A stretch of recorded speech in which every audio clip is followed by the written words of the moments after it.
Greetings, I am Tabin of a Mind Transformed, and this is Manna for Your Journey.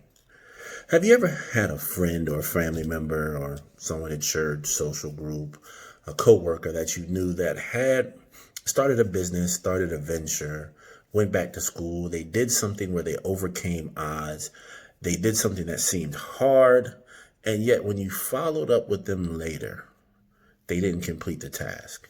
They told you that they had faced some sort of opposition, some issues came up, something happened that caused them not to complete the task.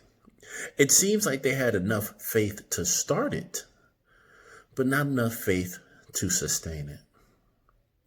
Matthew 14:28 through 31 tells us a story of Jesus walking on water, and the disciples see him coming. It's night. They're on a boat. They're crossing over to the other side.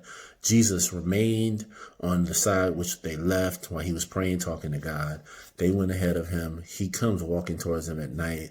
This when these 12 grown men huddled in a boat together talking about it's a ghost. And Jesus tells them, be of good cheer, it is I. And Peter makes a bold statement. And he says, Lord, if it is you, bid me to come. And so I can step out of the boat. Basically, Jesus tells him to come. And Peter does the impossible. He does the absolute impossible. He takes a step out on a surface that's not designed to hold a person. He steps out on water, and the water becomes like solid ground to him. Peter had enough faith, an impossible level of faith, to step out of stability, which was the boat, into what appeared to everybody else to be instability, but it acted like solid ground. Peter had an impossible level of faith that caused him to leave his comfort zone and step out into something that appeared that would make other people uncomfortable just thinking about it. Have you ever met somebody that's afraid of water? Yet Peter stepped out of a comfort zone onto something that makes other people uncomfortable.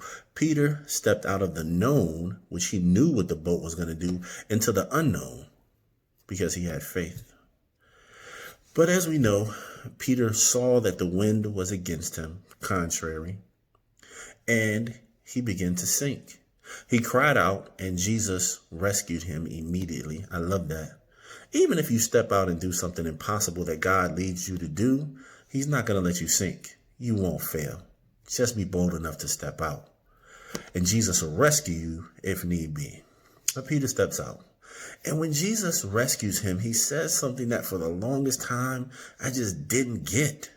He says, ye of little faith. Why do you have little faith? Why did you doubt? And it bothered my theology for a while, as they would say, because another chapter, in another verse, Jesus says, if you have faith of a mustard seed. And if you've seen a mustard seed, a mustard seed is little. It's small. So on one hand, Jesus said, if you have small faith, you can move a mountain. But then Peter gets in trouble for having small faith.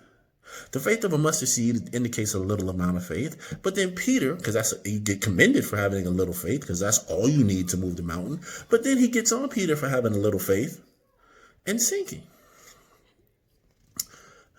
And here's the difference. You can have an impossible level of faith. Moving a mountain is an impossible level of faith. It's a level of faith that makes you think the impossible is possible, because with God, all things are possible. But it's faith that has to be used quickly and does not need to be sustained. If you tell a mountain to get cast in the sea, it's over in a moment. But Peter needed an impossible level of faith that to not only start a task, but to believe it could be seen to completion despite opposition.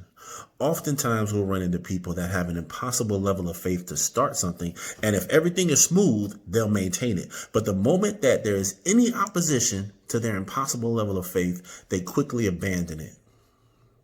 But the point of it is this.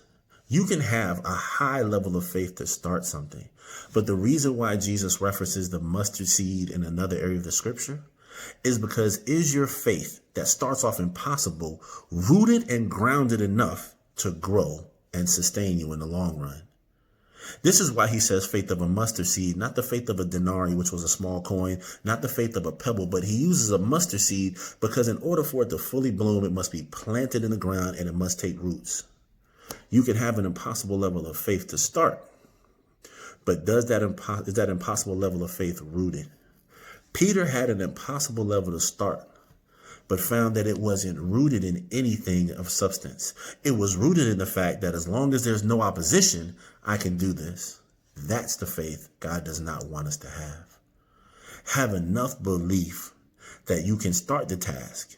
Have enough faith that you can start a task, and then also believe that as long as it's continually rooted in God, you will have everything you need to finish it.